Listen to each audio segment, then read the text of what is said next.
Long story short, I had my main guy that had worked with for 10 years, did all my rehabs, totally trusted him. And I was getting ready to go out of town, and he was going to be finished with this job before I got back. And I prepaid him and also loaded up a Home Depot card. Long and short of it, I came home and no work was done, and he was nowhere to be found.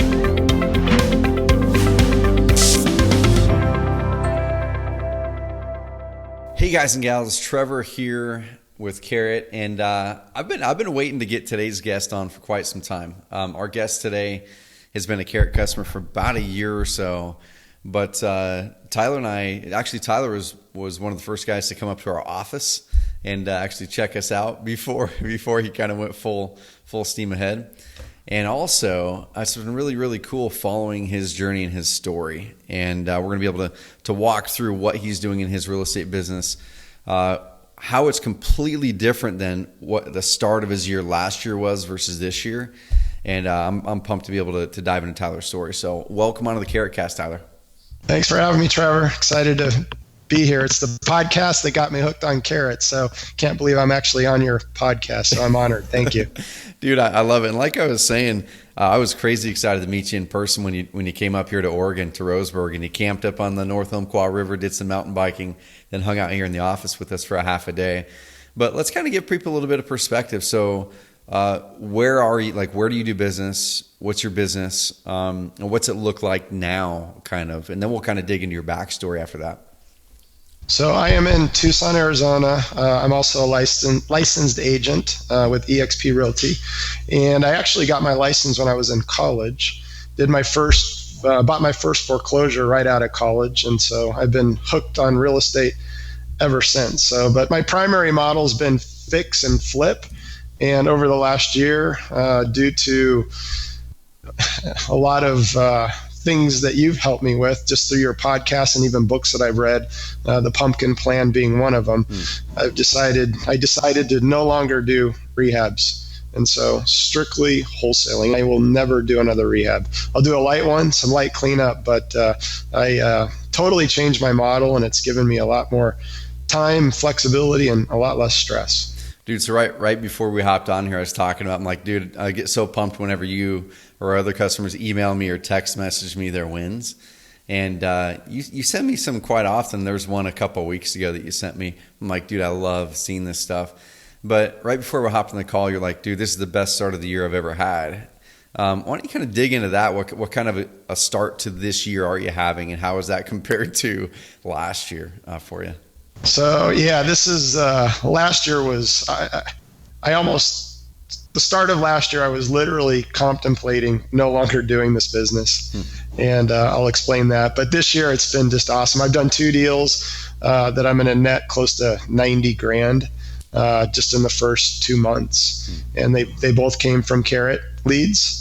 And they were higher end in our market, and again, just $90,000 on 2 deals to start the year.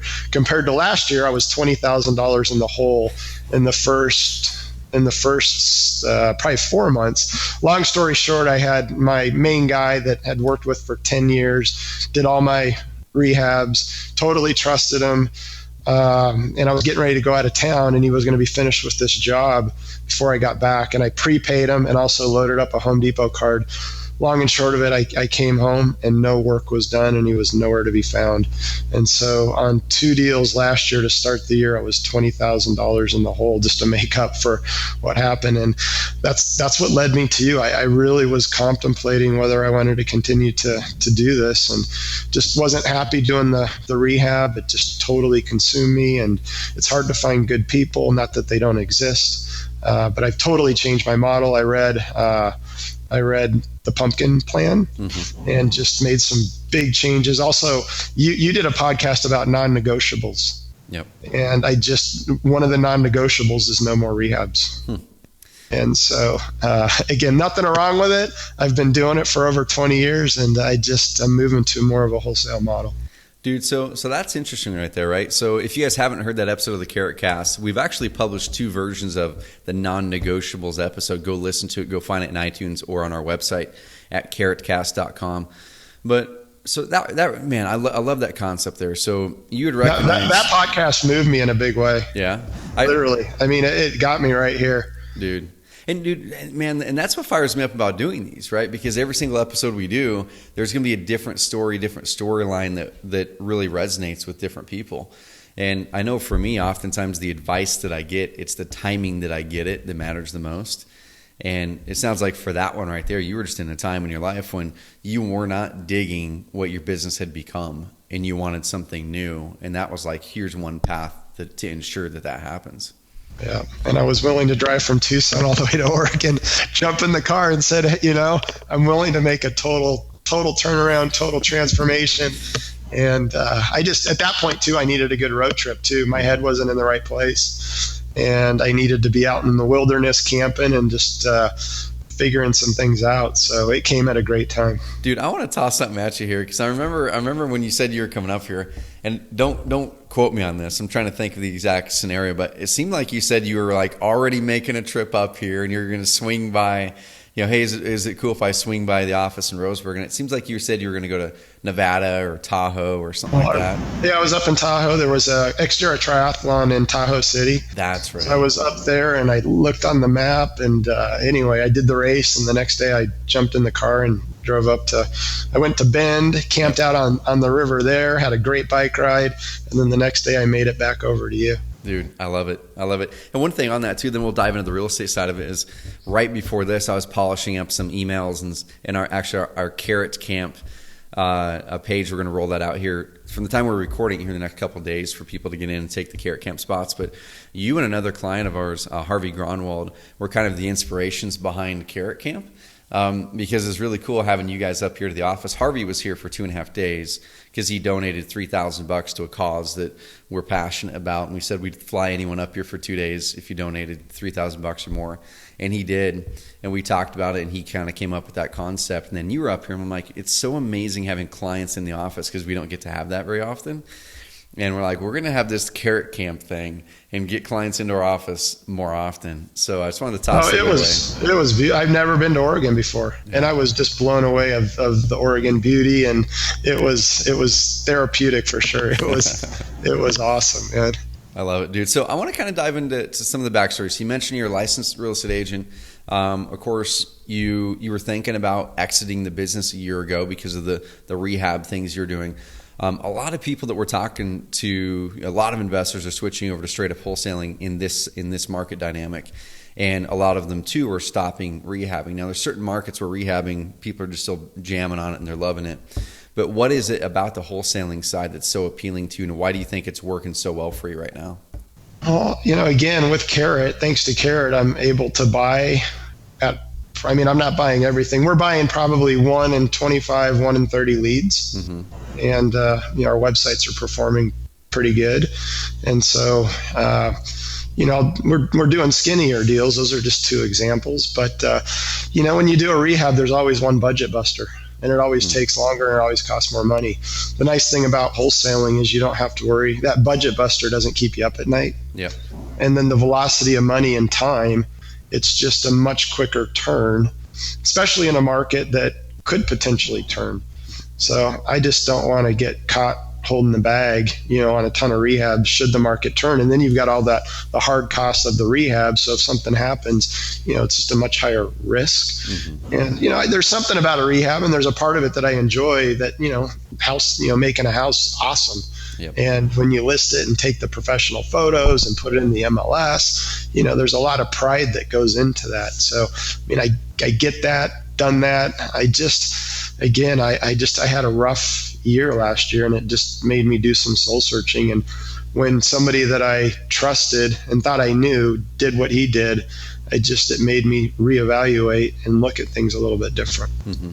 Dude, so I want to dive into the online side here in a second, because we had you in our Market Leaders Revealed training, and anyone can go to oncarrot.com/training, and you can access the webinar for the Market Leaders Revealed. Check it out. Tyler is one of those market leaders that we profile on there because he's crushing it right now.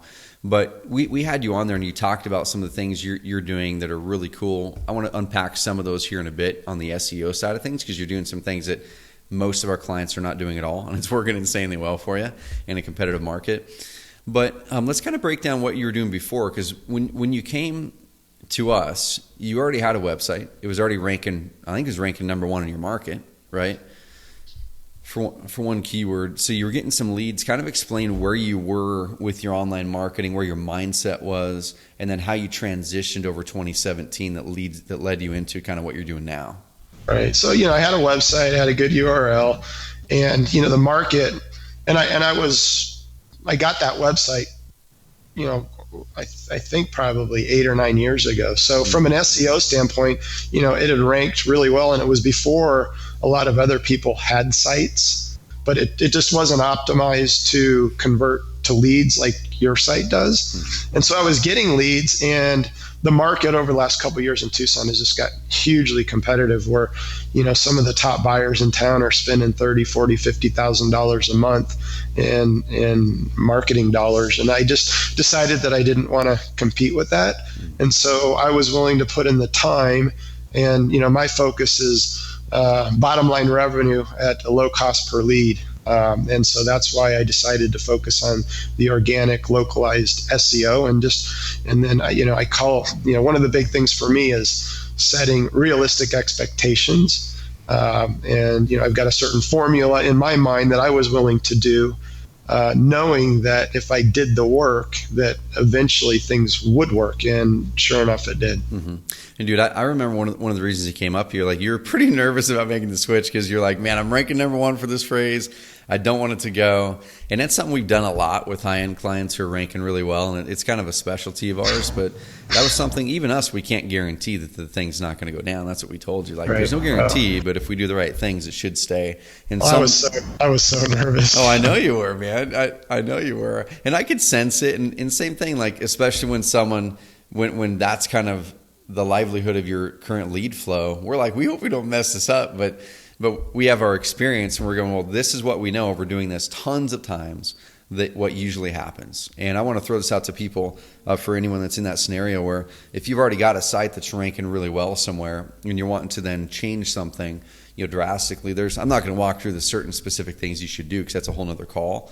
But there's usually a cadence that happens, is when you make the switch, there's certain things you've got to make sure stay constant, and you've got to make sure are there. We dialed those things and made sure that they were fine for Tyler. But then there's some things you can do to give yourself a better chance to gain more rankings. And those are some things that we did with that switch too.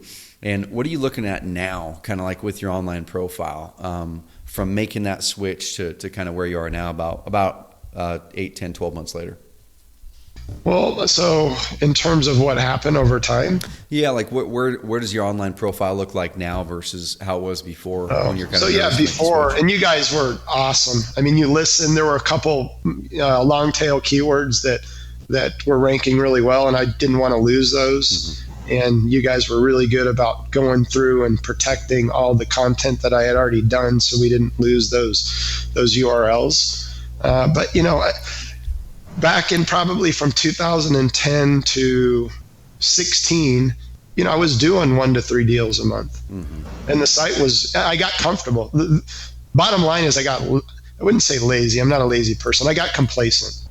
Yeah. And I took my eye off the ball and just didn't continue to evolve things. And I just thought that doing what I was doing would always work. And then as the market got more competitive, people started outranking me.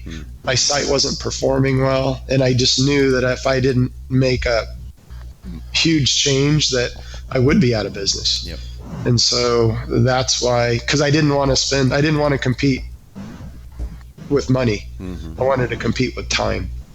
And so, and I understand, what you do, and I listened to a lot of podcasts. It was a 6-month process for me to do what I did, but at the end of the day, it was the best thing. And it started performing within the first 30 to 60 days. I mean, it was happening. In your analytics, it was just one all the way down. I did my first deal from Carrot within 30 days. Mm-hmm. I had another really good deal back in September that came from Carrot. So it was a huge, huge, huge difference in a short amount of time.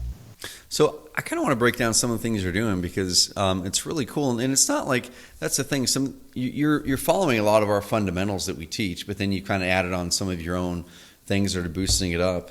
And one of the cool things I want to toss it out to people is in a competitive market, you can really gain yourself an advantage through Google Organic. I was talking with Craig Reich, the top home buyer in Maryland, just earlier today. He's one of our concierge clients. And you went through our concierge process a couple times with your sites to dial in the visual of them so they look amazing, they stand out. But I was talking with Craig today, and basically he's like, man, we run a lot of pay-per-click, we have our direct mail, and the SEO leads tend to be far better quality for us. Are you finding the same thing? And it sounds like those deals this year matched up to that. For the most part, they're all motivated. Mm-hmm. It's just a matter of whether there's enough equity. It's rare that we get somebody that's not. I would say 80% of the leads that come in are motivated sellers. Okay. So, you send out direct mail and you're dealing with 90% that are unmotivated. Mm-hmm. And so it's the exact opposite. They're chasing you and you're not chasing them. Yep. And so you're closing, you mentioned it before, but you're closing, how many leads does it take you to get a deal right now? I'd say it's anywhere from 25 to 30. Okay. Cool. 25 to 30, and that varies by market. Some people are 1 in 10, 1 in 15. Craig Wright is about the same thing, about 25 to 30. And he's really choosy on certain market areas and types of properties. So depending on your criteria, of course, it's going to change. One thing that I think is amazing about you, and David Brown's another guy that's kind of in this camp, is you guys have intentionally chose to build your business in a very specific way. You don't have a big team. You don't have a team at all. It's you and your wife. It's my wife and I, exactly. Yeah. I love it. So you guys do that. Do you guys have any criteria on the profit size of deal that you're going to go after? Because your profit size tends to be larger than most I see. I set a goal this year to do, and you're going to think this goal's weak. No. I set a goal at a minimum net profit of about $12,000 per deal on a wholesale. Cool. And do at a minimum 15 deals in a year. Dude, I love it. With like no cost other than my Carrot site, Ring Central, Podio, and I'm drawing a blank on the mail service for Podio, Gobi Mail. Yep. And so, I've got low cost per deal is my model. Mm-hmm. But I'm almost gonna surpass my net income for I'm close to in 2 deals. Yeah. It's not that I'm going to stop. It just, plus I do some real estate stuff. Mm-hmm. And, again, I'm all about setting realistic expectations. It's one of the things that I did going into Carrot, and I call it the 2-6-12 formula. Mm-hmm. And so, I sat down at the beginning of the year and did some goals, and, where a lot of people are spending $2,000, $3,000, $4,000 to get a deal. Yep. Where my cost per deal is probably less than a couple $100. Mm-hmm. If you look at it. Dude, that's amazing. So you mentioned your formula, and that formula you actually made a little ebook for. Mm-hmm. Is it cool if we include that ebook in the show notes of this podcast? Yeah, absolutely. Sweet. Absolutely. So what we'll do, guys and gals, if you're listening to this on iTunes, head over to Carrot or go to the CarrotCast and find this episode with Tyler Ford. And he's basically broken down his whole strategy and how he's dominating his market and really turned his business from one that he was looking at giving up into, you heard his numbers so far in this year. And it's him and his wife, high profit margins, just building the type of business he wants. No big team, no big expenses. He's going to walk you through the mechanics of how he did it in his market. And literally it's free. Just go to our website, look up Tyler Ford, TYLERFORD in the search box over in our blog, and you'll find that ebook that he made that walks through you call it the 2-6-4? Yeah, okay. So it's 2 months. So the first 2 months, and I have to give Dave Brown some credit. So his podcast was awesome. Cool. And this is what made me come up with it. But he emphasized, you gotta close the door and bury yourself for a couple months. Yep. And that's what he did. He just went nuts on creating content, getting his site right, following and I always get this wrong. You have what's your 3 lead day? Yep, three lead per day. Yeah. Yeah. So I did that, but Dave Brown kind of gave me the idea, and so I spent 2 months just buried in doing everything. And so if you do that, and then it takes, I've got it over here on my split screen. So it takes about 6 to 12 months for the search engines to work their magic. Mm-hmm. And then at year one, 12 months, you'll dominate the market. The challenge that a lot of people have is they get frustrated and quit. Yep. And, so you got to set realistic expectations, with all the investor gurus out there that make it sound easier than it is. A lot of people have false expectations going into this. Mm-hmm. And so again, for me, it's all about setting really realistic expectations and not getting fooled by the latest guru that's trying to take your money and tell you that you're going to go do all these deals in the first 30 days. It's not realistic. Dude, and I'm so glad you're saying that, because one of the things that we, when we started Carrot, we're like, man, we want a very specific type of client. We could totally market stuff saying push button leads and this and that, like a lot of other people do. But yeah, we do make a lot of things way easier for you. You don't have to go out there and be the conversion rate expert. You don't have to go out there and build up the technical infrastructure to perform as well as Carrot does. You don't have to go out there and do all these years of things we've done to make it so it has a performance advantage. You do have to go through and do some work, right? You got to personalize your site or hire us to do it like Tyler did. You've got to actually execute and implement the things to drive traffic or do SEO like Tyler did. And we know that the people that have that long-term momentum building mindset, the patience, the same way we've built our company, dude, like we never did any paid traffic in the first 2.5 years of this business. We're in it for the long haul. We're just going to put our heads down and we're going to be doing things now that build momentum over the next year, 2, 3 years. And that's why we have the success we have now. And the same thing with you. And dude, there's so much that mindset. And I love hanging out with people that have that mindset because you think, and even if you let's say you spent $100 for 12 months and it took 12 months to do your first deal. Yep. But you made $15,000 on that deal. A lot of people they're spending that monthly money and they're not seeing it. And I mean, I don't know what your numbers look like. My guess is you get people that cancel and it's because they didn't do the work. Yeah. So you spend $1,200 and get your first deal after a year and make $15,000. Is it worth it? Absolutely. Yeah. And you commit 2 months to just some hardcore focused content creation and branding and things like that and do the work. It'll work. It'll work. I think our record so far with the fastest cancellation we've ever had with Carrot, where someone said it looks like too much work for me, is 2 minutes. Yeah. So literally someone joined and within 2 minutes they evaluated their own, they looked at within themselves and they said, do I have the focus and determination to actually stick with something and do the work to make it work? Within 2 minutes they counted themselves out. And I think that's such a bummer, because if people would just do this, if they would look out 12 months, 18 months, 24 months, and they would close their eyes and they go, okay, where do I want to be at that point in time in my life? Clearly visualize it, clearly picture it, and then go, okay, what am I willing to be consistent and persistent about over this next 12, 14, 18 months in order to ensure that I get there? And if I change my mind 2, 3, 4, 5, 6, 7 times on the way there, they're going to be in the exact same spot they are today going, man, I wish I was in this spot in a year or whatever it is. And dude, that's just one thing I love about you and so many of our other clients is you just don't do that. And you have a chance to build that momentum, which is cool. So let's unpack some of the strategy. So one thing that I love what you're doing is after you launched with Carrot, you overtook multiple rankings on the same Google search listing. And you're doing some other things. And I know we don't have enough time to really dive into the details, and we're not going to show your screen and stuff like that. So we might walk through just a couple little tips that people can do. But what are some tips, if they're a Carrot customer or not, that you found is working to capture new rankings that maybe people aren't doing right now? Well, I mean, a couple things I did is one, I have what I call my daily method of operation, my DMO. Mm-hmm. At the beginning, it was somewhat overwhelming just because there's a lot of content. I was trying to figure it all out.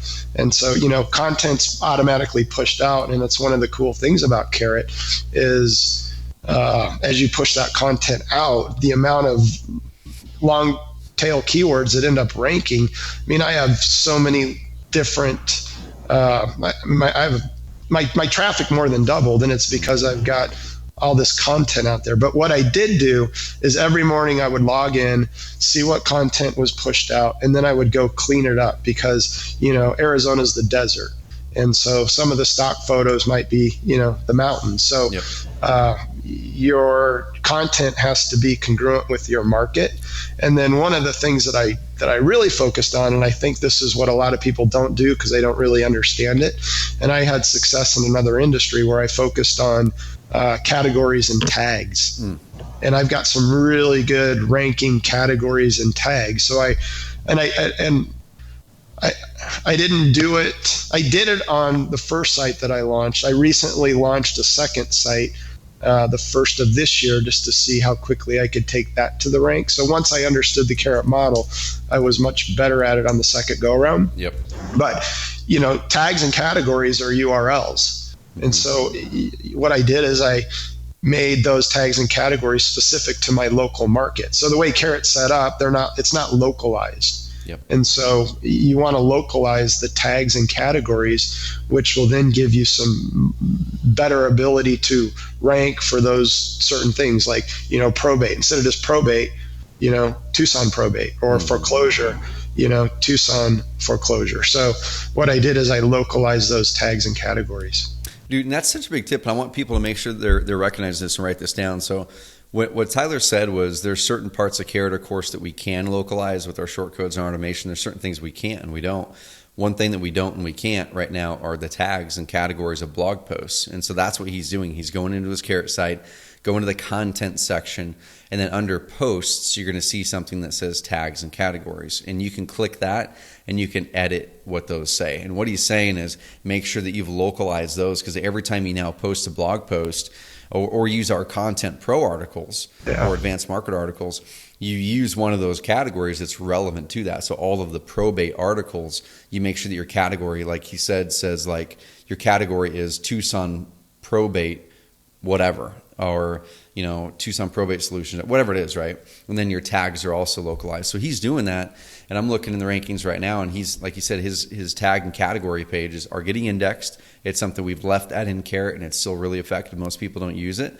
And those are getting indexed, getting rankings. And he's also controlling right now the number 1, the number 2, and the number 3 spots in Google for a couple of his key phrases in his market with 2 of his websites. So this is something I want to touch on really quick. So you had your primary site for about a year, retained the number 1 ranking you already had, but then added more number 1 rankings. And for a time, you had number 1 and number 2 with that site, like for quite some time. Well, now my other site's actually starting to outrank so like the other day I was like, okay, was this the right thing to do? Because now I've got these 2 sites that are like, and it's a good thing because you end up pushing everybody down, and you probably explain that better, but at the end of the day, it's a good thing. Yeah, it is a good thing, because when you look at the data, the number 1 ranking in a Google organic search gets about 30, 35, 37% of all the clicks. The number 2, cut that in half, so 15 to 17% of all of the searches are going to go to the number 2 listing, and then cut that in half again, 7 to 10%. So if you own the first 3 results, you're not just going to get 30 to 35% as if you own the number 1 result. You're going to get more like 50 to 60% of all the traffic is going to end up landing on your websites, maybe more. Well, I get multiple opt-ins. I get the same person opting in on both pages, thinking that they're two totally different looking sites. They don't put 2 and 2 together. And that's when I know I got a motivated seller. They literally opt into both sites. Dude, and so that right there is amazing too. So I want people to take this away. And I'm not saying you have to do this. This is just Tyler nailed the 1 site. He got it so it was dominating. And then he goes, okay, now I'm going to add this in about a year later. I'm going to stack in another site on there and work on that. So he didn't do them both at the same time. He wasn't spreading focus. He got 1 in there first, got those rankings so they were dominating things. And he's like, I'm going to add a second one in about a year later. So what did you do with the second site, do you think, that got it to rank higher faster? Well, again, you could probably explain this better. And I know it's subjective. I think a URL has a lot to do with ranking on Google. Yeah. So many times you see these investors, they pick a site that just, I'm big on, you want to pick a URL that is part of the search. So I've got 2 really good URLs that are 2 things that people search by. So, that's one thing. The other thing is I spend time on the content. I go in, I clean it up. Just because Carrot puts content out, you got to check it, because if somebody goes to your site and you're in Colorado and it's got a cactus, they're not going to think you're local. And so you really need to optimize for your local market so they think they're working with the local person. Again, every time content's pushed out, I go in and I clean it up. And I just think that, and if you do it every day, it's not a huge task as long as you stay on top of it. And that's one thing that I did do from the beginning. But it was more on the category and tag side. And then, I built upon it as I've learned the back end of Carrot and how it all works. But I agree with you. You don't want to do that right out of the gate. Learn the platform, and once you feel comfortable, then at that point, and you spend at least 2 hard months, I wouldn't do it right out of the gate. Yep. Dude, so I want to kind of talk about the agent and investor side of things. So you are a licensed agent in Arizona, and this is just my philosophy, but in a market like this, I really feel that an agent should be an investor, an investor should be an agent, or at least have someone on their team that is that. What are you finding with your leads? Are you able to list some? Are you able to buy some? Kind of what does that look like for you since you have that both abilities there? Yeah, and anytime I go meet with somebody, that's the first thing I do is, disclose and do what I need to do. But I love having my license and being an investor. And it's not, a lot of people think if you have your license, people don't want to work with you. And I would disagree. I think people are more likely because you have a fiduciary responsibility regardless. Yep. And, if you behave poorly as an investor and you're licensed, they can still make your life miserable. But I like the control of, MLS. I like the control of being able to list my own deals. And, I've recently moved over to EXP, and they've got a killer model to where every time you do a deal, 5% of your gross commission goes to buy stock at a 20% discount. Dude, that's so now, so now, I'm working more for more than just a paycheck, so I feel like I'm actually working for something. And there's also revenue share. We've opened up an executive office suite over the last couple of months because with EXP, it's a cloud broker. So they don't have the overhead of the brick and mortar. And there's a lot of people, and I was one of them that wanted to go, but I don't want to work from my house. I want my home to be my home. So at least about, this is big for me. And I'm a little under the weather right now just because I've been burning at both ends, but at least about 3,000 square feet and 14 offices, and we're filling it with agents because they also have revenue share. So, there's a lot of opportunities. And the thing about being an investor is, you're not busy all the time. And so being an agent and an investor, it allows me, and I don't do good when I have idle time. I mean, I need to be busy. So, I like it just because it keeps me busy. Yeah. Dude, I love it. What I want to throw out people is a lot of people in this type of a market, you're competing against agents, you're competing against investors, and the people who have the best options to solve the seller's problem are the ones who are going to win. And if you're going in there just with one bag of tools and you don't have the ability to help people list if that's the best solution for them, I mean, you're going to lose out. And there's just so many people. And you asked this question. So last September, I had really good rapport with this lady. It was a probate home. She was from California. Right out of the gate, I told her I was an agent. She wanted to sell the house to me. We had a deal at $250. And I said, listen, I'm not feeling good about this. If I put this in the MLS, we can have it sold at $290 in 30 days, guaranteed. She's like, well, we just want the money. We don't want to deal with it.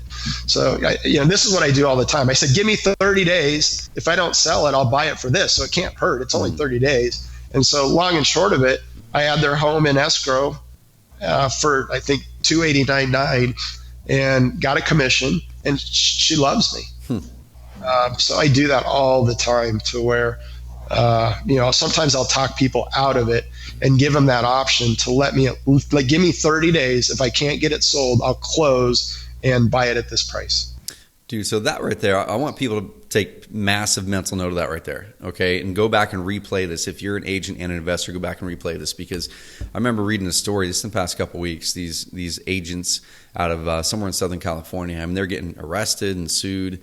And there was a couple particular examples where those agents went in, and one of them went in there and basically said, hey, we can't sell your house, blah, blah, blah. Or I found a buyer, but it's an investor, and it was for a really, really low price. They talked the seller into, hey, this is the best offer you're going to get.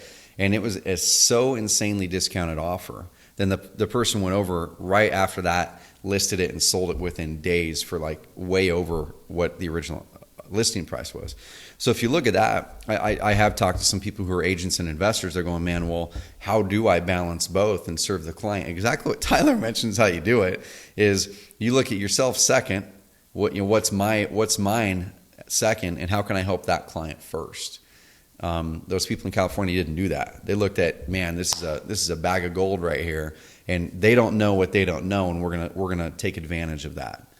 And that's not right. And it's it's good at that price. It's good money, and you don't have to you don't have the cost of the carrying cost of the money, and it's just, to me, it's a no-brainer. I'd much rather do. Well, I would have made a lot more money, but again, it's just it's doing the right thing. Yeah, I mean, you have your conscience now. You've got money in the bank. You have your conscience, and you might get a referral out of it. You never know. They might have another friend with a property somewhere, and they say, "You talk to this guy. Like, this guy's a trustworthy dude." Well, they have a bed and breakfast in the Napa area, and we go up there for triathlons and stuff. And they've like, anytime, man, the place is yours, and so it all comes around. That's cool. So I've got a couple more questions, and we'll bounce, man. And I know you're feeling under the weather. I've actually got a webinar here in a few. And man, I just love having conversations like this, because the thing that pumps me up about the work that I get to do, of course, we help people generate leads, and we help people really build those predictable, consistent, momentum-building lead machines like Tyler's talked about. But the thing that I love, man, is how we finally help the entrepreneur get the things they were looking for: the freedom, the flexibility, the finances. And Tyler's talked about all those, and the impact. So now that your business is starting to kind of take a new shape from how it was this time last year, what's next for you, man? You've got the real estate agent side of things. Is there anything else that you're finding yourself more time and flexibility to do things you enjoy, or kind of what are you looking at?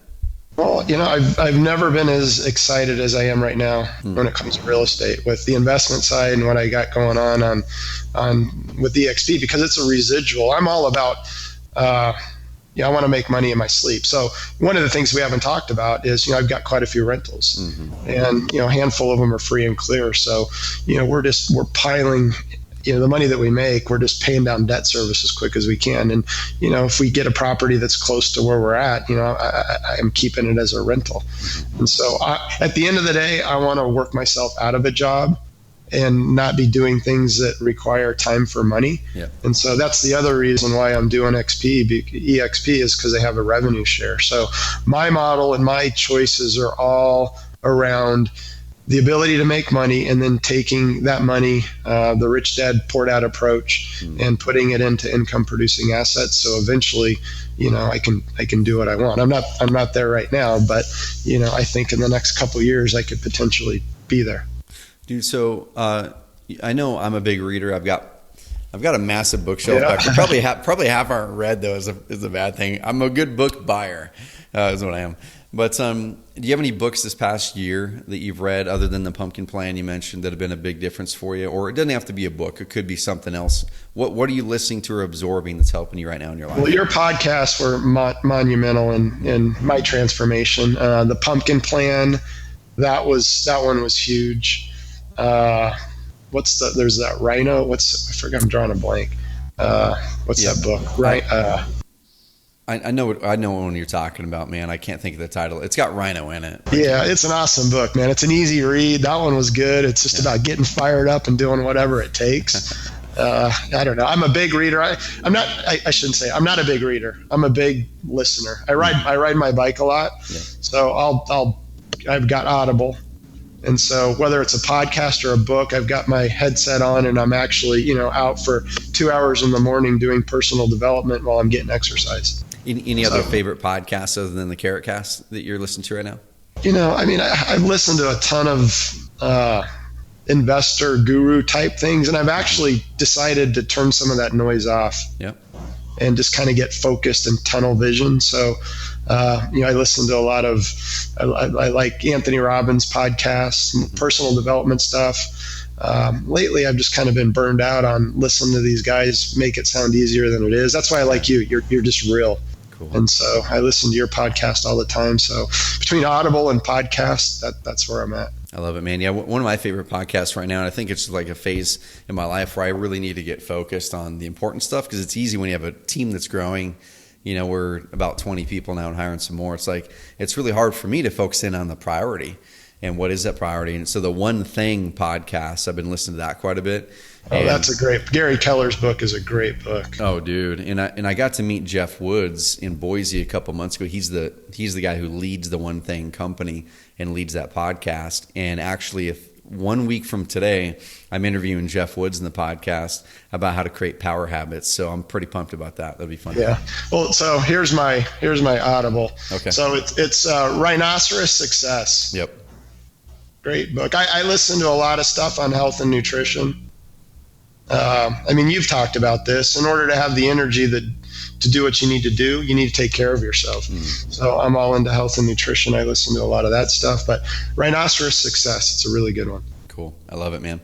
Well, dude, I want to let you get going, but I appreciate the heck out of you being on the call. I'm going to toss in like one little shameless thing. This is because honestly, I believe so much in what we're doing, and just hearing your story and being a part of that pumps me up, dude, because that's why I do what I do. I don't need more money in the bank to get more customers, but I do know that when we can reach people and we can help people grow that predictable, consistent momentum building machine that they didn't have before, it can change the way you look at business and life. And if anyone's kind of teetering on looking at Carrot, or if they have another website like you did that was getting leads, it wasn't not getting any leads, like what would you tell people about the switch you've made, and give advice to people that are looking at Carrot versus other options for their business? Well, I would just say, it's a no-brainer. Do it. Where can you make a six-figure income?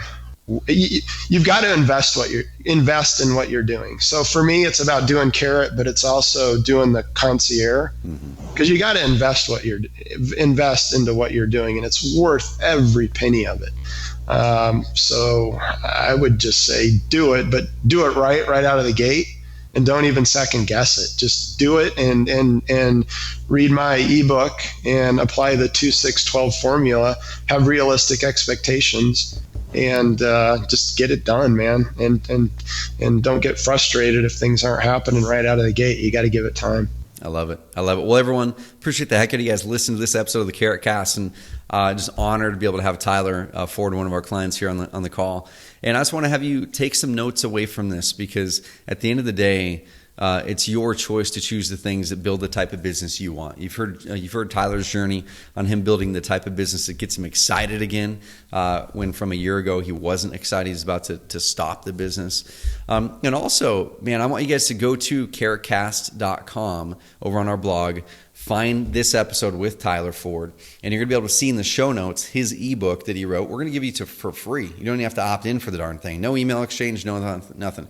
Just go over there and find the ebook in the show notes of this episode. You're going to be able to find his formula that he applies to make it work and make it crush it, and go put it to play. We just want to see you do the same thing Tyler's doing and grow your business. Tyler, any parting words, man, or advice for people before we go? Yeah, thanks for having me. I'm honored. It's a real pleasure. Awesome, dude. Well, thanks. Have a great day. Everyone else, have an amazing rest of the week. Go check out the other episodes of the CarrotCast, especially the ones Tyler mentioned, the non-negotiables episode that moved Tyler so much to help him set non-negotiables for his own business. Go find it in the archives. We've done it twice. And also an episode with Mike Michalowicz, way in the first 20 episodes, that is the author of The Pumpkin Plan. I've interviewed him twice on the podcast, which has been pretty awesome. So that guy's awesome. And Dave Brown has a good one too. Dave Brown is another one that inspired Tyler too. So go listen to every episode twice and just share it with everyone. That's what you guys should do. Have an amazing rest of the week, guys. Thanks, Tyler. Cool, man. Appreciate it. Thanks.